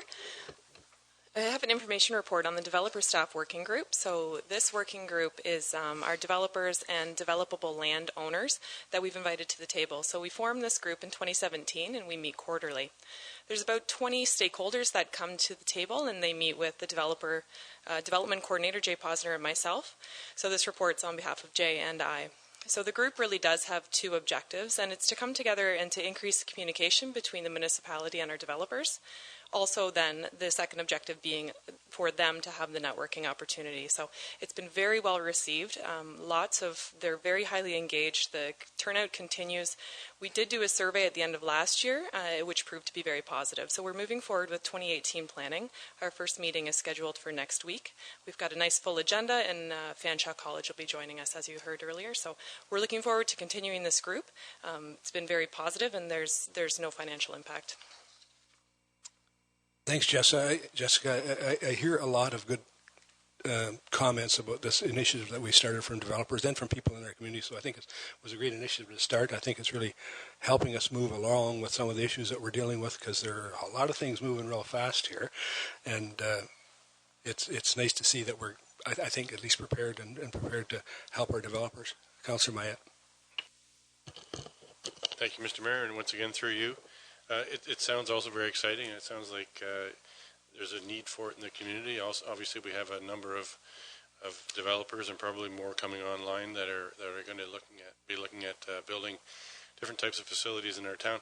Remind me though, just what's the difference between a working group and a public meeting? Is this meeting that I see your criteria for those that are invited is included in your report? Is this meeting open to the public, or are councillors like myself allowed to go and sit in and be a fly on the wall kind of thing? Through you, Mr. Mayor, we have kept the group through invitation only, and that's really to be to allow the group to be really transparent. So it has been Jay and myself on the staff side of it that are facilitating the conversations. We also appreciate, then that's why you'll see on the 3rd page of the report, we talk a little bit about criteria, and the reality behind that is to ensure that the group is being productive and that our professional developers are engaged and continue to come to the meeting. So we want to make sure that the group is moving forward and is really effective. So that's why we have that criteria set in place for right now.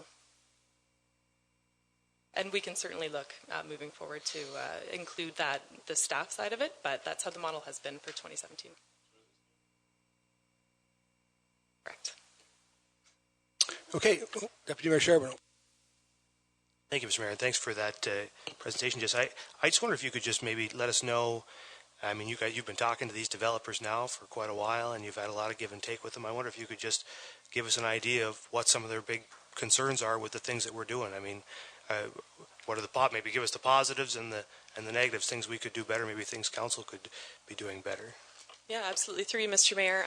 A lot of the conversation has been about process policy, what we're doing. The developers are really experienced, and not just in our community. Some are local, but some are developing in other parts of the province and beyond. So they're bringing forward some really innovative ideas and different opportunities, things that we haven't even thought of as a municipality. So there's starting to be some more of those discussions, and some work that Jay's moving forward, he will bring to the table. So we'll use the example of the design guidelines. So Jay has brought that forward to the group a couple of times. So it kind of acts as that another avenue for us. It's a focus group, really, and so we are looking to them for their expertise, and they're providing us with really innovative ideas and solutions. So far, like I've said, we've met 4 times. The group is really looking forward to the meeting next week, which is great news, and the conversations continue to be very positive.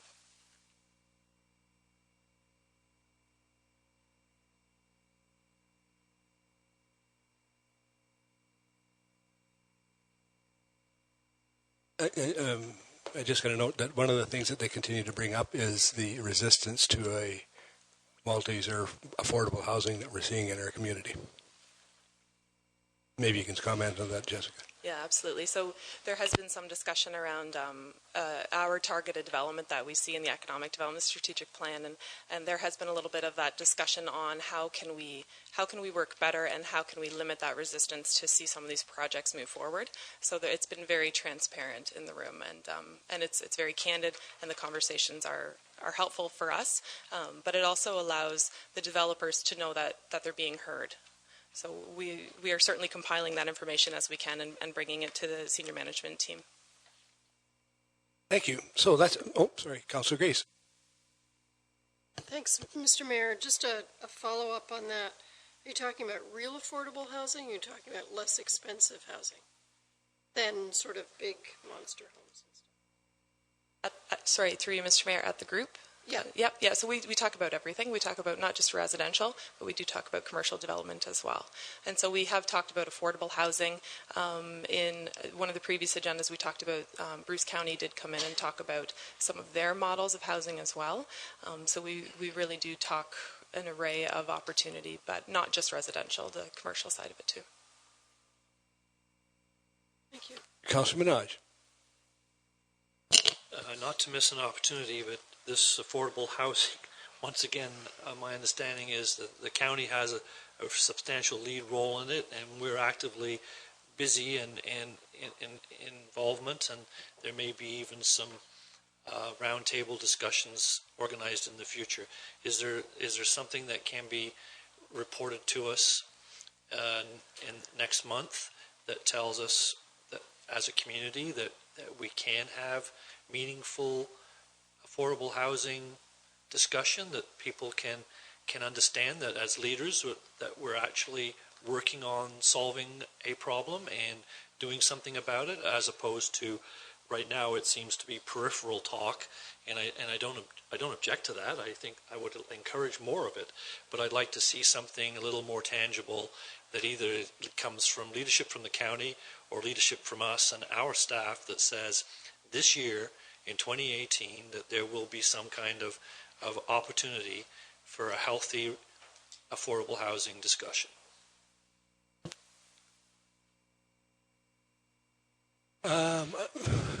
Yeah, I think what you need to, really, I think you need to be informed about what the barriers are to affordable housing to have first of all, to have a conversation where you're going to come up with some ideas. And I think certainly the county does that, and they are going to again update their current 10-year plan. I'm not sure the schedule. I believe they start this year with some reaching out, but I by all means, I think, we would go back and we can ask our CIO and to come up with some ideas. But I think understanding the problem and then the barriers to it are a big part of it. And so I think, we can probably have some type of discussion on that. Yep, absolutely, and we will follow up on that. Our agenda actually for next week with the Developers Forum, Jay's going to bring an update on the CIP as well. And of course, in our Economic Development Strategic Plan, one of those recommendations is to look at the targeted development, and one of those 4 targeted developments is affordable housing. So I'm going to talk to the group about the strategic plan and that it's been received by council and what these recommendations look like. And then Jay's going to follow up with, hey, by the way, one of those targeted developments is affordable housing. So let's talk about that and let's break down some of those barriers. So absolutely, that's in the works. Okay. Thank you very much. Then that is the end of our meeting. Our next meeting that's the end of our meeting, sorry. So I need a motion to adjourn.